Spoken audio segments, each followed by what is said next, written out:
26ویں آئینی ترمیم کا جنازہ نکل گیا، یا یوں کہہ لیں کہ حکومت کا جنازہ نکل گیا۔ سپریم کورٹ میں ایک شاندار جیت ملی ہے، اور پاکستان تحریک انصاف کے لیے یہ خوشخبری کی بات کیوں ہے، اور آئینی بینچ جو بنایا گیا تھا اب وہ بھی ایک طرح سے ایکسپوز ہونا سٹارٹ ہو چکا ہے۔ دوستو، سپریم کورٹ میں آئینی بینچ نے 18 مقدمات پر سماعت مکمل کرتے ہوئے بے بنیاد جو مقدمہ بازی ہے اس پر 15 جو کیسز ہیں ان کو خارج کر دیا ہے، جبکہ 3 پر جو سماعت ہے اس کو ملتوی کیا گیا ہے۔ جسٹس امین الدین خان کی سربراہی میں 6 رکنی آئینی بینچ نے کچھ کیسز کی سماعت کی ہے۔ ان میں کچھ بڑے امپورٹنٹ کیسز ہیں، اور آپ کو 26ویں آئینی ترمیم کا کیس بھی آگے چل کر بتاؤں گا کہ اس میں کیا چیزیں جو ہیں وہ ڈسکس ہوئی ہیں۔ جسٹس جمال مندوخیل، جسٹس محمد علی مظہر، جسٹس مسرت ہلالی، جسٹس حسن اظہر رضوی اور جسٹس نعیم اختر افغان آئینی بینچ کا حصہ ہیں۔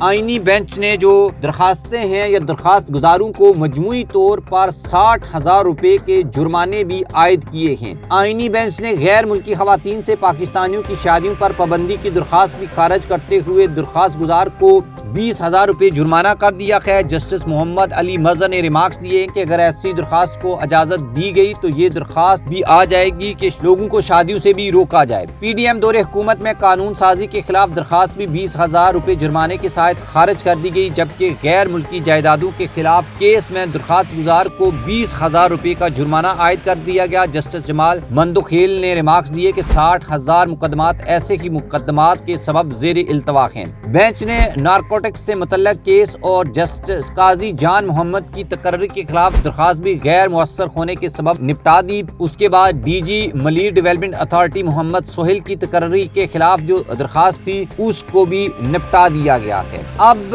آئینی بینچ نے آئینی جو مقدمات ہیں وہ تو سننا شروع کر دیے ہیں، اور اس میں بہت سارے ایسے مقدمات ہیں جن کی کوئی ویلیو نہیں ہے۔ سابق جو صدر ہیں عارف علوی کی تعیناتی، اس کا کیس، چیف جسٹس قاضی فائز عیسیٰ جو اب ریٹائرڈ ہو چکے ہیں ان کا بلوچستان ہائی کورٹ کا جو چیف جسٹس بننے کا فیصلہ تھا اس کے خلاف جو اپیل ہے اس کو بھی خارج کر دیا گیا، جس کے اوپر جسٹس امین الدین خان نے یہ ریمارکس بھی دیے کہ کائنڈلی اب تو قاضی فائز عیسیٰ کا پیچھا چھوڑ دیں۔ اس کے بعد جو ہے عدالتی عملے نے بتایا ہے کہ درخواست گزاروں کو بھیجے گئے نوٹس کی جو سروسز ہیں وہ نہیں ہو سکی تھی۔ عارف علوی والا جو کیس ہے اس کو ابھی بھی واپس جو ہے وہ رکھا گیا ہے سپریم کورٹ کی جانب سے، ادروائز باقی جو کیسز ہیں ان کو نکال دیا گیا ہے۔ پاکستان تحریک انصاف سمیت 22 ایسی پٹیشنز اس وقت 26ویں آئینی ترمیم کے خلاف جو ہیں وہ داخل کی جا چکی ہیں، لیکن ابھی تک کسی بھی عدالت کی جانب سے یا کسی بھی بینچ کی جانب سے